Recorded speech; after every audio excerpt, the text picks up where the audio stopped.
የኪራይ ውል እንኳን ወደ መኖሪያ ቤቶች ኪራይ አስተዳደር ቢሮ በደህና መጣችሁ። በዚህ ቪዲዮ ስለ ኪራይ ውል ምንነት እንመለከታለን። የኪራይ ውል ማለት አከራይ ቤቱን በክፍያ ለተከራይ ኪራይ እየከፈለ እንዲኖርበት የሚፈቅድበት ህጋዊ ስምምነት ነው። በውስጡም ኪራዩን የተመለከቱ መመሪያዎችን ያካትታል። ይህ ውል በሁለት መንገዶች ሊከናወን ይችላል፣ በቃል ወይም በጽሁፍ። የኪራይ ውል የተፈጸመው በጽሁፍ ከሆነ የተዋዋይ ወገኖችን አድራሻ፣ የኪራይ ቤቱን አድራሻና የኪራዩን መጠን ማካተት ይኖርበታል።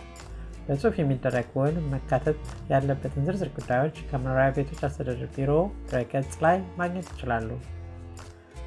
ውሉ የተፈጸመው በቃል ከሆነ አከራይ የሚገኝበትን አድራሻ በቀጣዮቹ 20 ቀናት በጽሁፍ ለተከራዩ መስጠት ይኖርበታል። አከራዩና ተከራዩ ካሉት በርካታ የኪራይ ውል አማራጮች መምረጥ ይችላሉ። እነዚህም በየወሩ፣ በየሳምንቱ ወይም ደግሞ ውስን ለሆነ ጊዜ የሚደረጉ ውሎች ናቸው። ወራዊ ወይም ሳምንታዊ የሆኑ የኪራይ አይነቶች ህጋዊ በሆነ መንገድ እስኪቋረጡ ድረስ ይቀጥላሉ። ኪራዩ እንዲቋረጥ በሚፈለግበት ጊዜ ወራዊ ከሆነ ከአንድ ወር በፊት፣ ሳምንታዊ ከሆነ ደግሞ ከሳምንት በፊት ማሳወቅ ይኖርባቸዋል። ሁለቱም ሁኔታዎች ለአከራዮች የያዙት ወር ወይም ሳምንት ከመጠናቀቁ አንድ ቀን አስቀድመው ሊያሳውቁ ይገባል። ይህም ማለት ለምሳሌ አንድ ተከራይ ሰኔ ወር መጀመሪያ ክፍያ የሚፈጽም ከሆነ እና በወሩ መጨረሻ ላይ ቤቱን መልቀቅ ከፈለገ ግንቦት መጨረሻ ላይ ለአከራዩ ሊያሳውቁ ይገባል ማለት ነው። ውስን ለሆነ ጊዜ የተደረገ የኪራይ ውል ሲሆን ደግሞ ኪራዩ የሚጠናቀቅበት ቀን ከመነሻው በሁለቱም ወገኖች ዘንድ ስለሚታወቅ ተከራይ ውሉ ሲጠናቀቅ ቤት መልቀቁን ለአከራዩ ማሳወቅ አይጠበቅበትም። ነገር ግን አከራዩ ውሉ ከመጠናቀቁ 2 ወር አስቀድሞ ለተከራዩ ውሉን እንዲያራዝም ካልሆነም ጊዜው ሲደርስ ቤቱን ለቆ እንዲወጣ ሊያሳውቀው ይገባል።